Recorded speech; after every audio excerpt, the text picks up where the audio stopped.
Get down.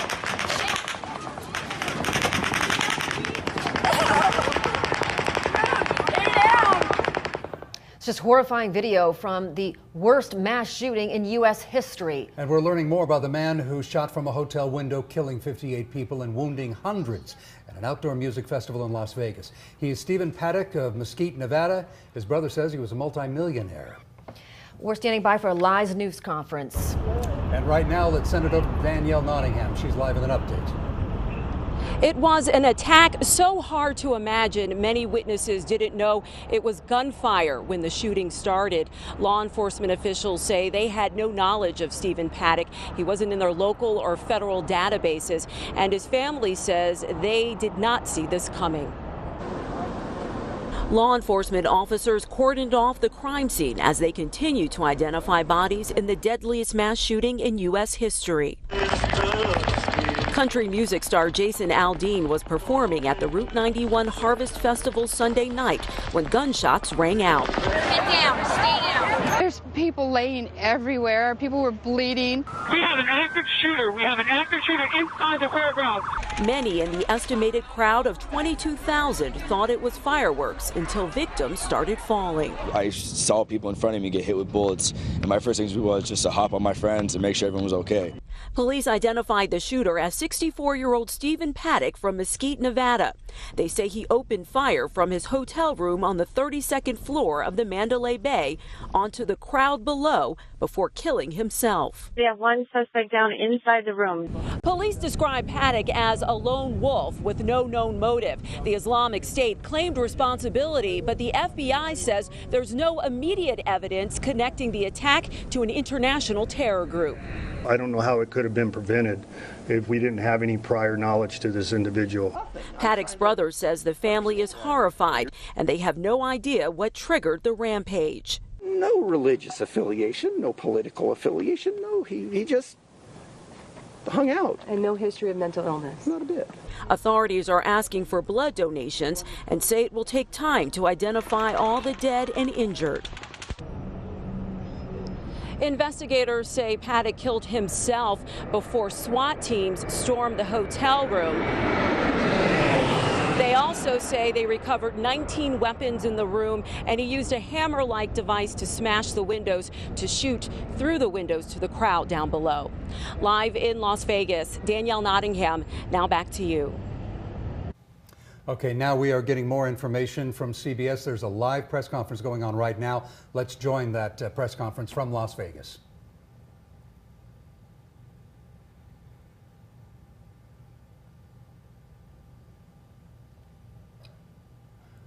We're trying to get that press conference. It is just beginning. Have a little patience with us, and we'll see if we can't get this figured out.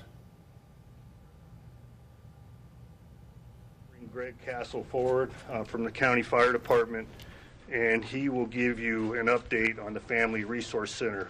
Prior to that, I think it's important and I appreciate for you to put this out, for the people's families that are responding to the Las Vegas area. Some local proprietaries have offered up rooms for the family members at no charge, and that is the Boyd Group, Stations Casinos, the South Point with Mr. Gone, and also Siegel Suites. So one more time, the Boyd Group, Stations Casinos, the South Point with Mr. Gone, and the Siegel Suites. So individuals responding to the Las Vegas area in need of accommodations, those individual properties will accommodate you. So Greg. Thank you, Sheriff. My name is Greg Castle, Fire Chief of the Clark County Fire Department. And as the Sheriff said, there's a couple things I want to mention. The first off is the Family Assistance Center. The Family Assistance Center is set up right now. It's a combination of police department, fire department, the coroner's office, and other local entities working together to provide the services for the families and for the that are coming into town or that are still here trying to handle what has happened with their loved ones.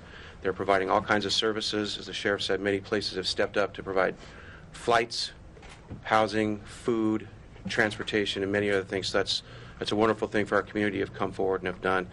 This facility is located in the South Hall of the Convention Center, S2, and it's pretty much taken up the entire South Hall. There's also a donation drop-off area that's been set up to facilitate people wanting to drop off non-perishable goods over there at that site, water and so forth.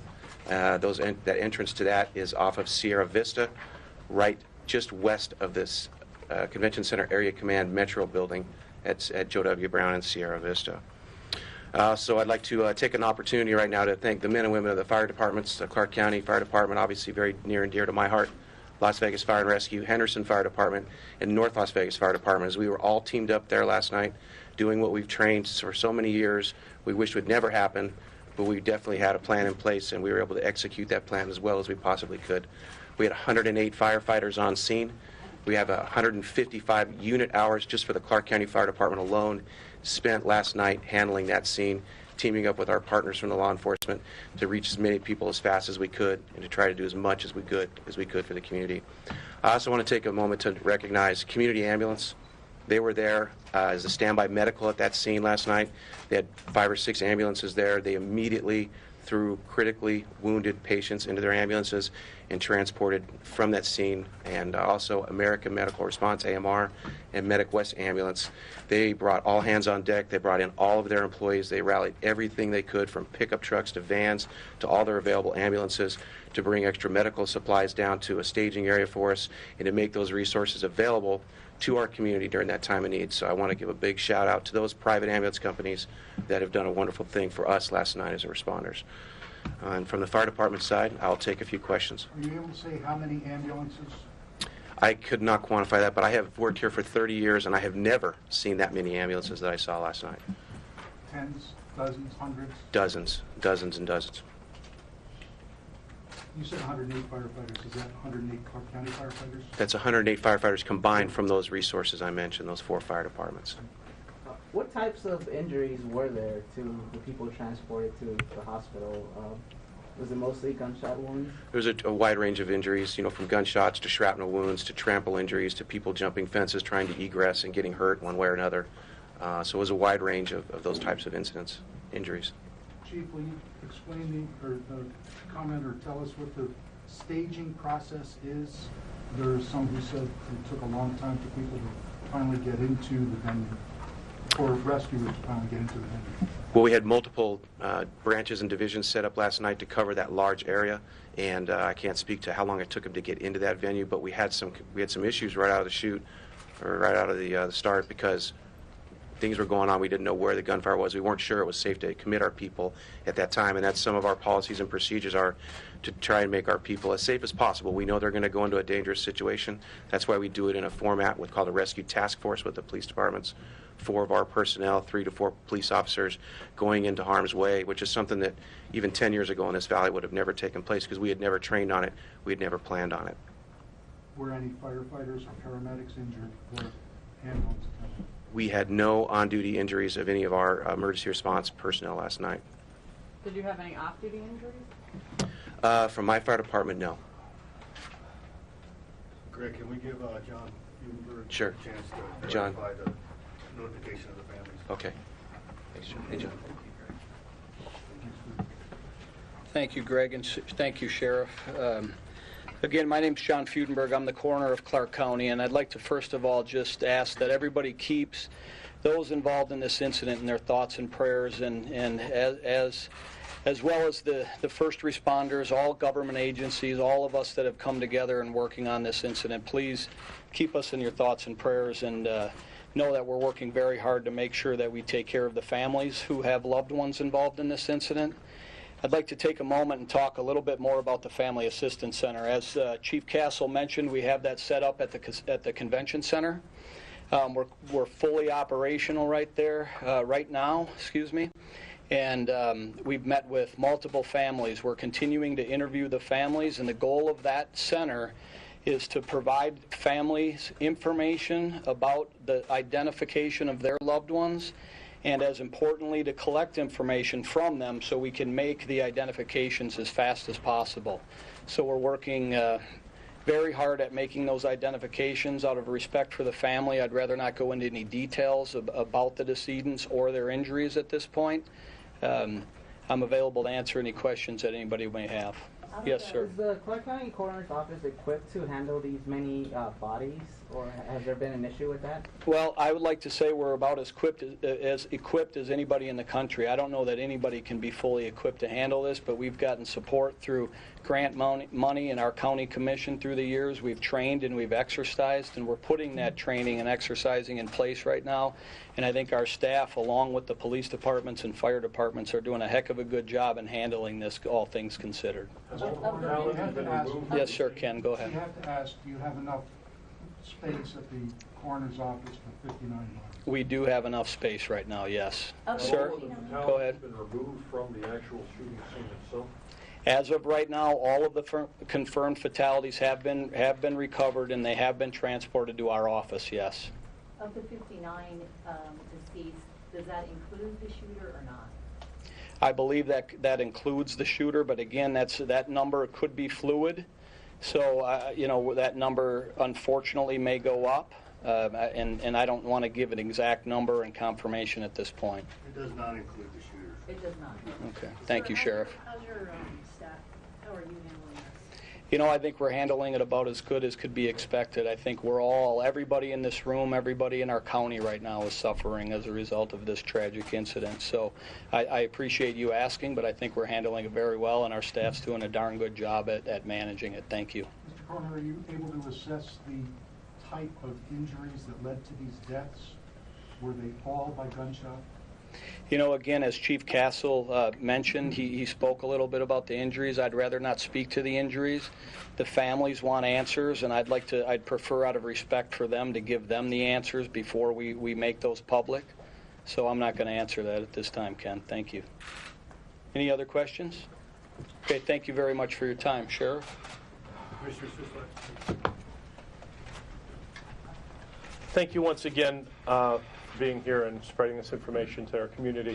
I want to reiterate what I said earlier, and I want to have a special shout out to the sheriff and Chief Castle and the men and women, our first responders that are there. And as I said previously, when you see one of these men or women in their uniforms, please tell them thank you. They went in when everybody was running out, but for the fact that their selfless actions, we would have hundreds more casualties than we are currently facing. There's no doubt in my mind I was on the crime scene.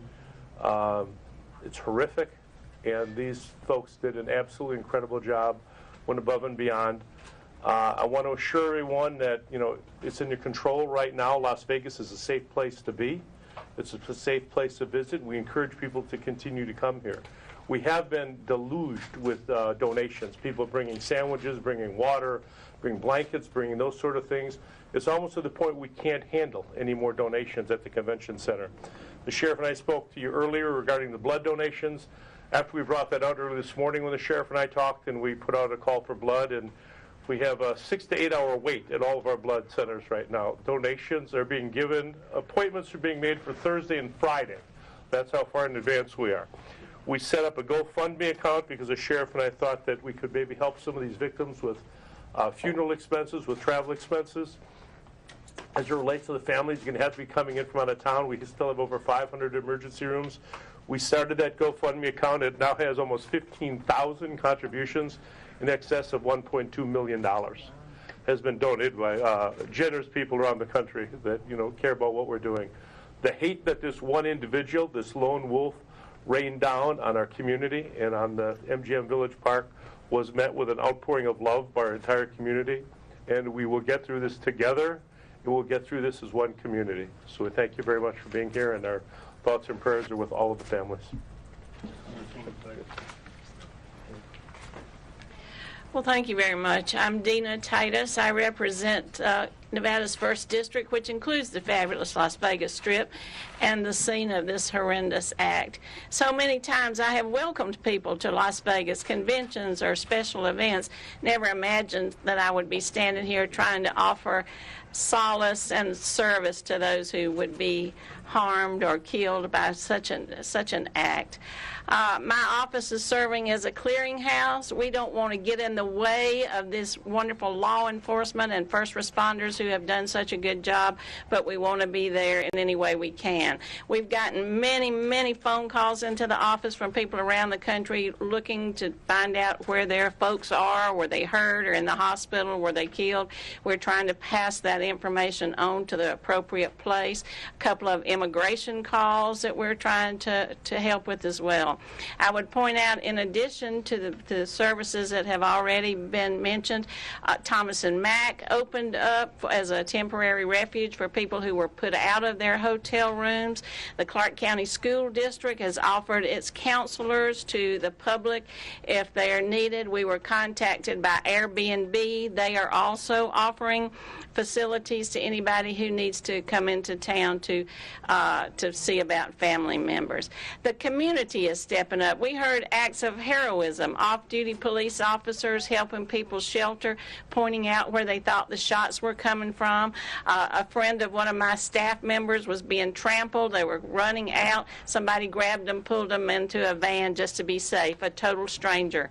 We were standing on the corner outside of UMC, and a car slowed down and said, "Where can we go to give blood?"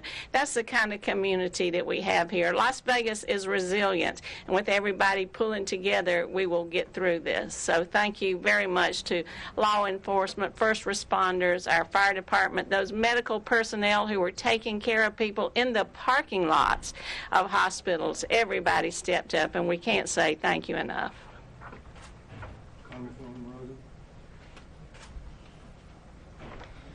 Thank you. I'm Jackie Rosen, and I represent Nevada's 3rd District, just right outside the Las Vegas Strip. And I reiterate what everyone said here, our first responders, our hospital staff, our hotel staff, firefighters, ambulance, police. And I stand before you not just as a congresswoman, but as a mother, a daughter, a sister, a friend, and a member of this community. And like Congresswoman Titus said, we are a strong community. We know how to fight, we know how to be resilient, and we know how to pull together, and that's just exactly what we're going to do. So today we're going to come together with all of our community partners, our hotels, Airbnb, our Lyft and Uber, our taxi drivers. We're going to do everything we can to support the victims, their families, and we're going to move forward, and we're going to do it together in strength. So I appreciate everybody's support that's helped us. Again, thank you.